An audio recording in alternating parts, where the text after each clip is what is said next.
बिस्मिल्लाहिर्रहमानिर्रहीम। Hello viewer, अस्सलामु अलैकुम। मेरा नाम है सोहेल अहमद। उम्मीद है कि आप सब खैरियत से होंगे। नाज़रीन, जैसा कि आपको मालूम है कि हमने पिछले क्लास में टेबल के इंसर्ट के बारे में हमने प्रैक्टिस की थी।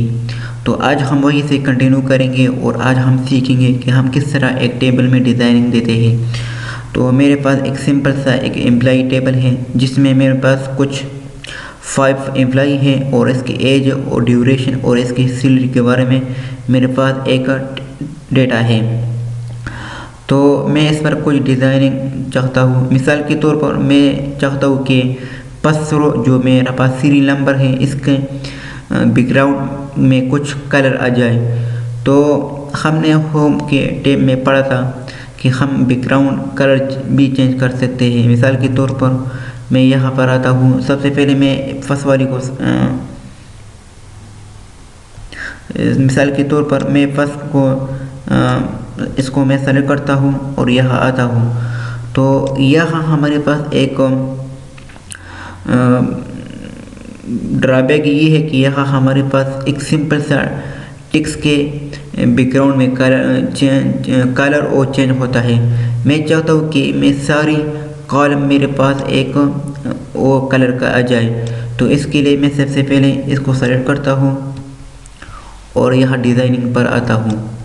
तो डिज़ाइनिंग में यहाँ पर हमारे पास शेडिंग का ऑप्शन होता है जिसकी शेडिंग की मदद से हम कोई भी बैकग्राउंड कलर चेंज कर सकते हैं। मिसाल के तौर पर जैसे ही मैंने इस पर क्लिक किया है तो हमारे पास मुख्तलिफ़ किस्म के कलर वो आ चुके हैं। तो मैं अपनी मर्ज़ी के मुताबिक कोई भी कलर दे सकता हूँ। मिसाल के तौर पर मैंने ब्लू को सेलेक्ट किया है। इसी तरीके से मैं इन दो को सेलेक्ट करता हूँ और फिर यहाँ आता हूँ और एक और कलर देता हूँ। तो मैंने इसको ग्रीन किया है।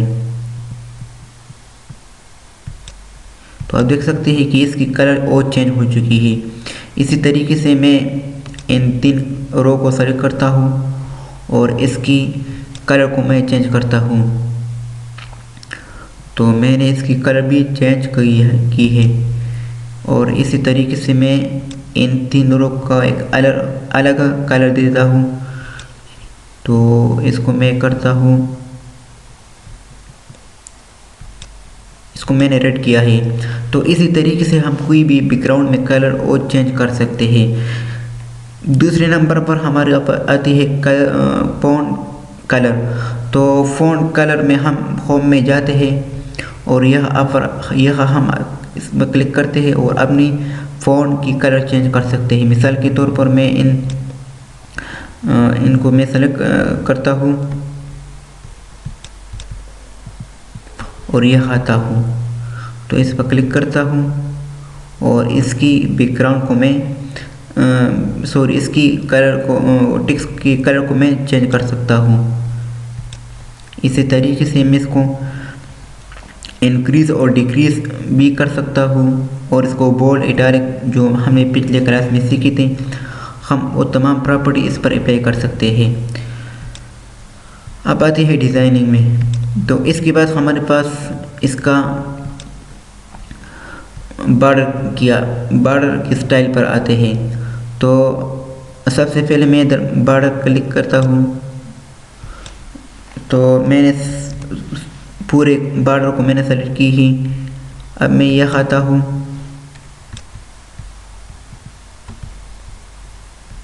और यह अपनी मर्ज़ी के मुताबिक एक बॉर्डर वो मैं क्रिएट करना चाहता हूँ। तो मेरे पास मुख्तलिफ़ किस्म की पॉसिबिलिटी आ चुके हैं। मिसाल के तौर पर right, left border, all border, no border, जो भी हो अपनी मर्ज़ी के मुताबिक। मैं मिसाल के तौर पर मैंने ऑल बॉर्डर क्लिक की है। इसके बाद ऑल बॉर्डर के बाद हमारे पास दूसरे अहम ये हो है स्टाइल का। तो हमारी बॉर्डर की स्टाइल किस तरह होती है, यह हमने ये पढ़ा कि हमने किस तरह बॉर्डर देना है। और यह इस आइकन पर हम पढ़ते कि हमने किस तरह एक स्टाइल देना है। मिसाल के तौर अपनी बॉर्डर की विड्थ को बढ़ाना है, कम करना है, एक लाइन करना है, 2 लाइन करना है वगैरह। तो हम यहाँ से अप्लाई कर सकते हैं। मिसाल के तौर पर मैं इनको मैं सेलेक्ट करता हूँ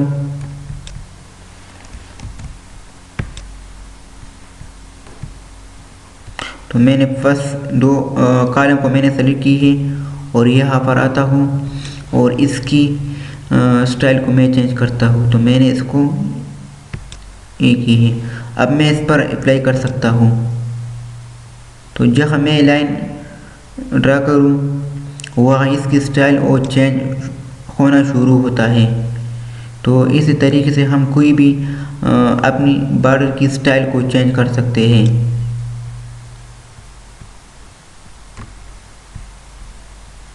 इसी के तरीके एक में पहले हमारे पास दो लाइन थे, अब ये चेंज होना शुरू होता है।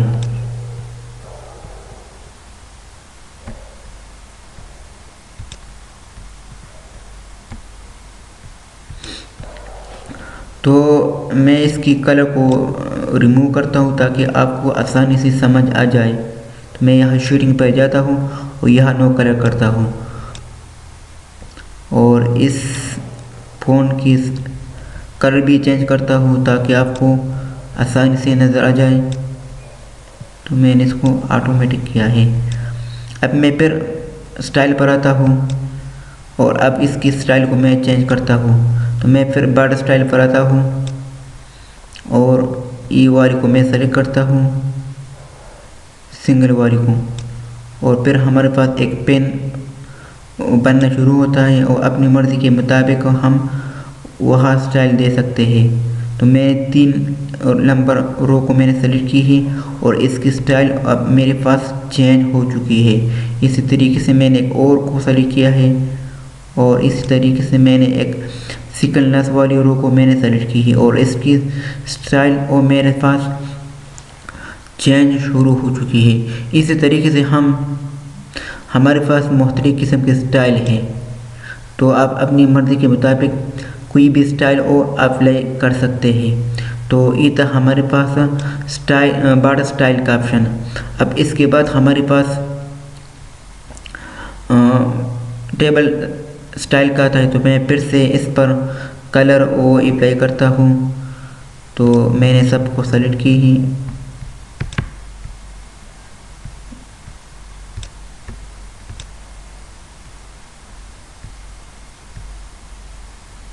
और इसकी बैकग्राउंड को मैं करता हूँ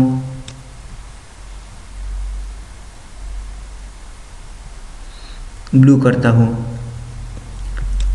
अब इसके बाद हमारे पास टेबल स्टाइल आता है। तो टेबल स्टाइल में हम कोई भी तरीके से स्टाइल अप्लाई कर सकते हैं। तो जैसे हम इस पर क्लिक करते हैं तो हमारे पास मल्टीपल किस्म के स्टाइल वो शुरू होता है। तो जिसमें हमारे पास मुख्तलिफ किस्म की जैसे मिसाल के तौर पर कहीं हमारी एक रो वो शेडिंग होती है, कहीं दूसरी कॉलम वो हमारे पास अनकलर होता है, कुछ कलर होता है।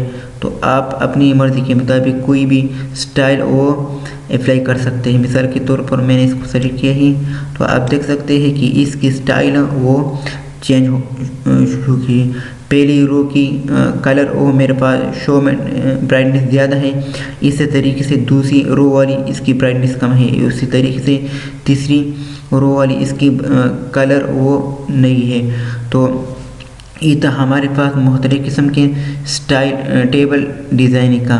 तो ये था आज का हमारा लेक्चर जिसमें हमने टेबल के बारे में पढ़ा कि टेबल की डिज़ाइनिंग किस तरह होती है। टेबल की डिज़ाइनिंग हमारे पास कलर होता है और टेबल बॉर्डर होता है। तो उम्मीद है कि आप सबको मेरा ये लेक्चर समझ में आ चुका होगा। इंशाल्लाह अगले लेक्चर में हम एक और न्यू टॉपिक स्टार्ट करते हैं। तो मुझे अपनी दुआओं में याद रखना। खुदा हाफिज़।